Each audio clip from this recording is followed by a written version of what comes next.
Hey guys, Mr. Mini Painter here and welcome to my channel. Today I'm going to show you how I painted Ron or Ronald Weasley from the Harry Potter game Wizarding Duels by Night Models. Now these models, they are amazing. They are so detailed and so recognizable from the characters we all love from the movies.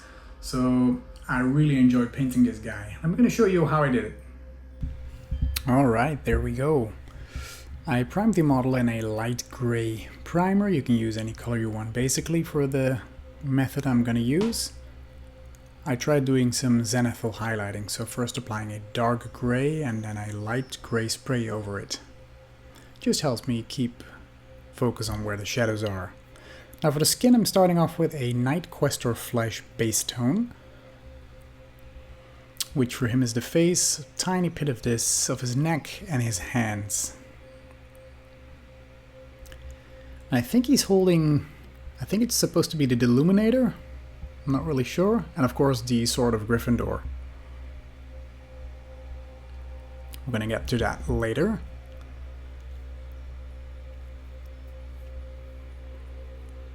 Second part of his skin will be Acadian flesh tone. And when applying this, I'm basically lining out where I want the highlighted areas to be. So the cheekbones, the parts below his eyes, his nose, his chin, the cheeks itself. I'll leave some of the dark there. For example, just below his chin, the lower part of his neck, in between his fingers. And basically covering about 80% of the previously painted layer. And we're going to start building it up from there.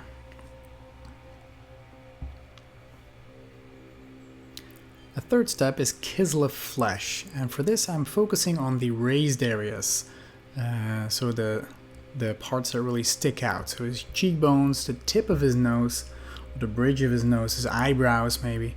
And I'm doing this with as little paint as possible, so kind of dry brushing it with the tip of your brush.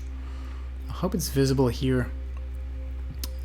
When that's done, we're gonna focus on the eyes, palette, witch, flesh. This is always the horror of every paint job. If you mess this up, the model is ruined. I think I got it in the end.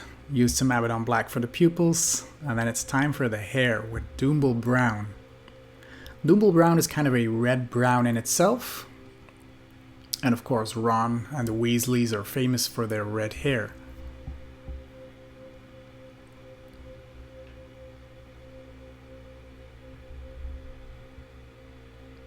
Once this is dry, I applied some Jokero orange as a highlight, and that might seem a bit bright, and it probably is.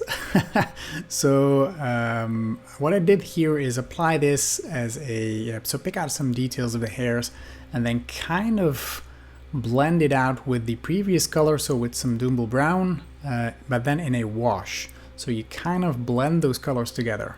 You get a beautiful end result. The Mechanicus Standard Gray I used for the tiny piece of shirt showing below.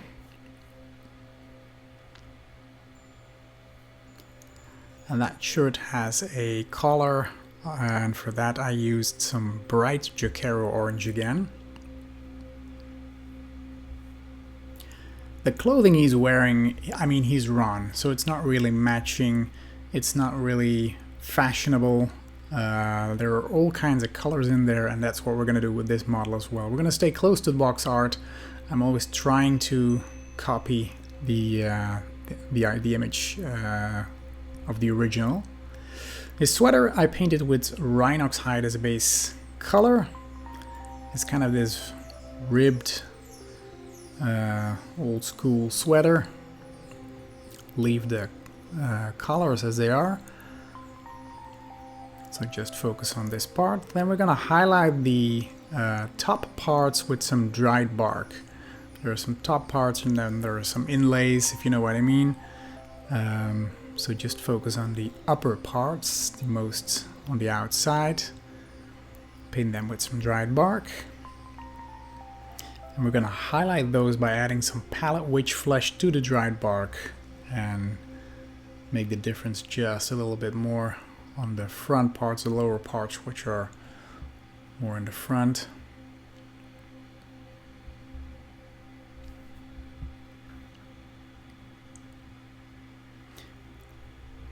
With this kind of models, you're working with the tiniest of details, and you want them to be perfect because those tiny details altogether make a great model. There are some fringes on the bottom of the shirt, which I'm also picking out with this highlighted color. It's like an elastic band in the middle of sorts.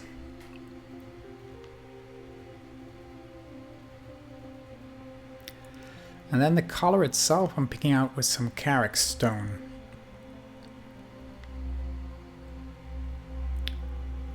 I mean, we know Ron, he has some horrendous fashion choices, and this is one of them.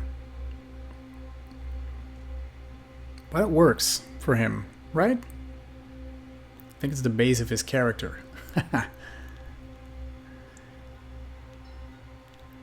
Now with these final touches done, we're gonna wash the browns with some Agrex Earthshade. Thin it down just a little bit, like a 50-50 mix. Focus on the insides of the bands on the sweater.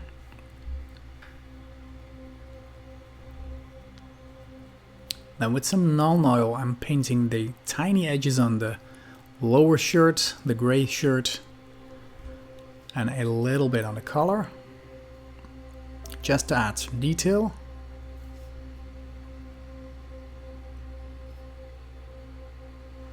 Next we're continuing on the pants, and for that I made a mixture of Strachan green combined with storm vermin fur in about a 50-50 ratio. It makes for a nice green-brown kind of look. It's not really khaki, but it's this typical color that I went for and didn't have as an original color, so well, you have to mix them then, right?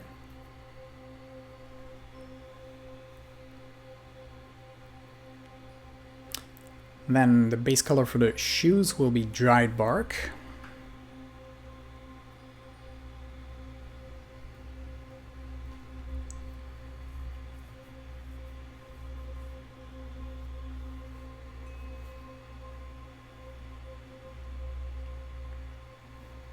Then back to the pants, we're going to highlight that by adding some palette witch flesh to the previous mix and focus on those wrinkles, the top parts where the light would bounce off.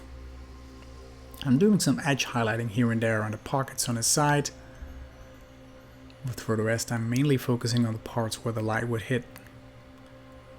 So it's this back leg, for example. Some wrinkles here and there, the top of the knee of his right leg, the top of this leg. You get some great details there. Now make sure to let that dry, and after that I thinned down a Nuln Oil and washed some dirt into it. I also used a 50-50 mix of Nuln Oil and some thinner like water or whatever you have,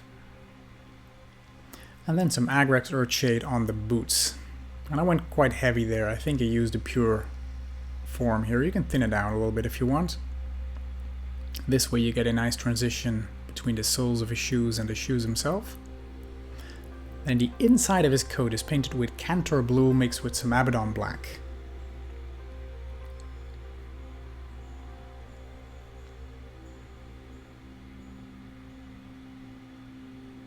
And the further you get along the process, the more careful you have to be, of course, by not touching the previously painted parts. So there's some blue in his hood here. Once that is done, I'm edge highlighting that with some hued blue.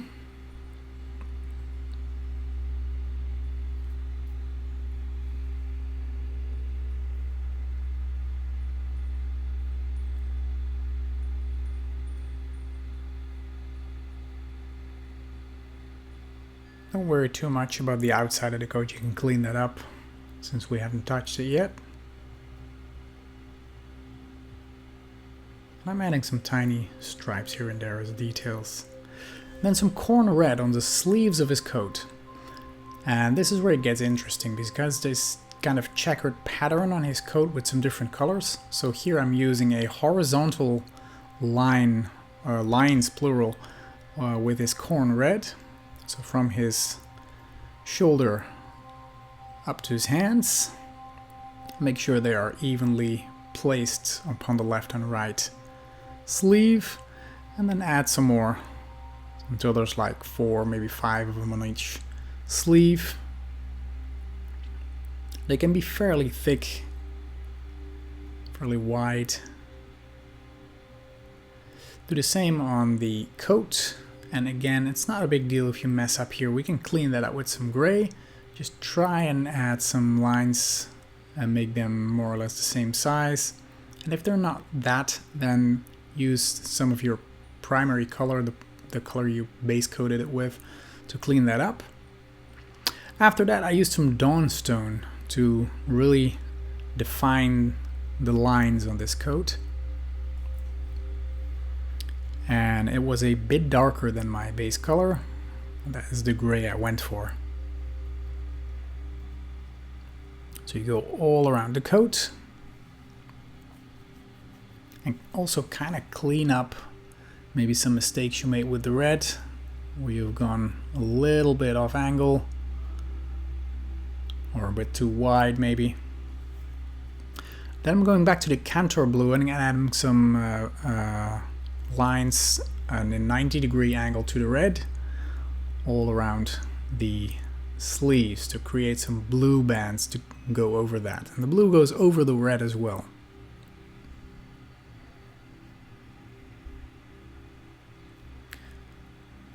Try and work as neat as possible, so when you go around, make sure that the front and back meet at the same point, of course. I did 4 on each sleeve and then continued on the rest of the coat. Added some lines here and there, and make sure, of course, that the bottom matches up with the top. And take your time when doing this. These are the details that make this model stand out, and you don't want to mess it up by doing it too quick.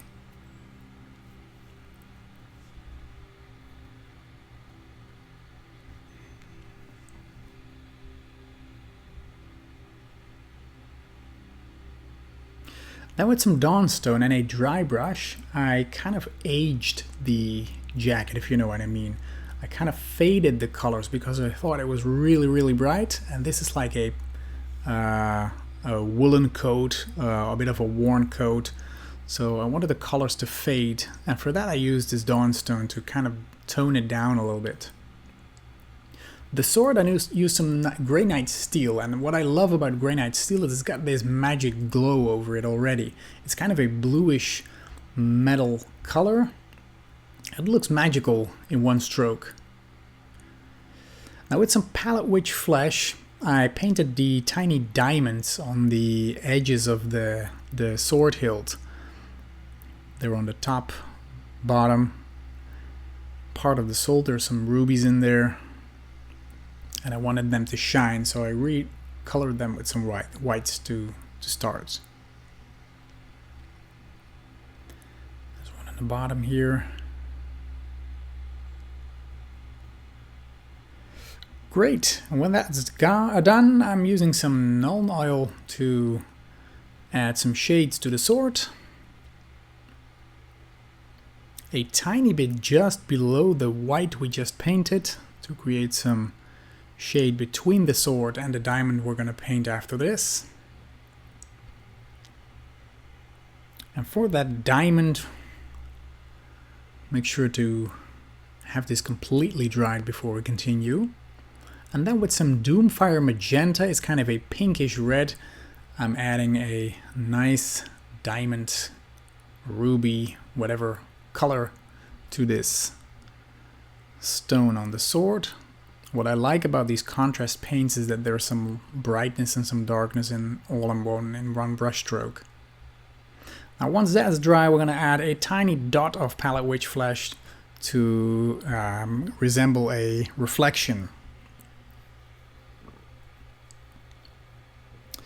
And then some shade on the bottom with Carbro Crimson to make the bottom part darker than the top part. This adds to the effect of it being a nice stone with some glow on it. And I then used Militarum Green, which is a contrast paint on the backpack. And the backpack is fairly dark to start with, but that really helps with the final color of this backpack. And what I love about these contrast paints is that you're basically done in one stroke. This is a beautiful green. It also has some shades in there already and gives a perfect end result. Then the deluminator is, well, it's capturing or sending out some light, I'm not really sure. And for that I used Pilar Glacier. This is kind of a eerie, spooky color, which really works with the light gray that we use as a base toner. It kind of makes this mixture of whites and blues, making it look magical. Next on to the lead belcher for the deluminator itself. And you can add some of that Pilar glow if you want to the device. And even to his hand if you want to take it further than this. Do some OSL. Then he is standing on a tree trunk and the bark I painted with rhinox hide.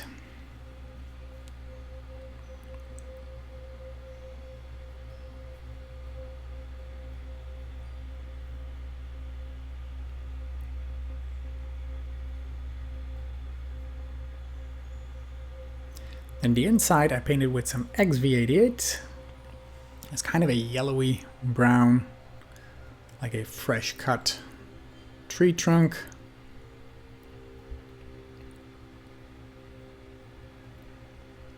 And I used some Karak stone on the edges of the bark to make it look freshly cut. You can put some on the XV88 as well if you want. Make some wood rings go nuts.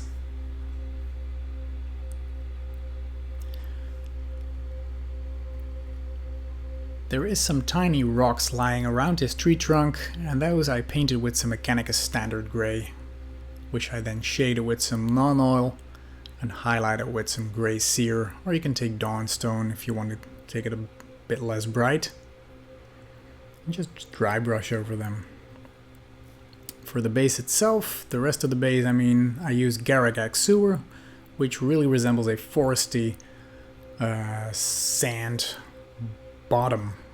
I really love this color and I use it in a lot of my models. And then just add some scenery if you want. And we're done with Ronald Weasley.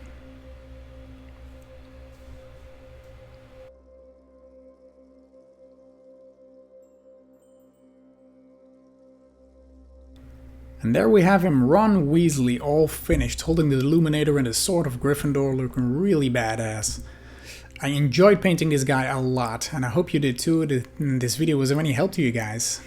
If it was, please leave a comment below, because I love to hear from you and your results.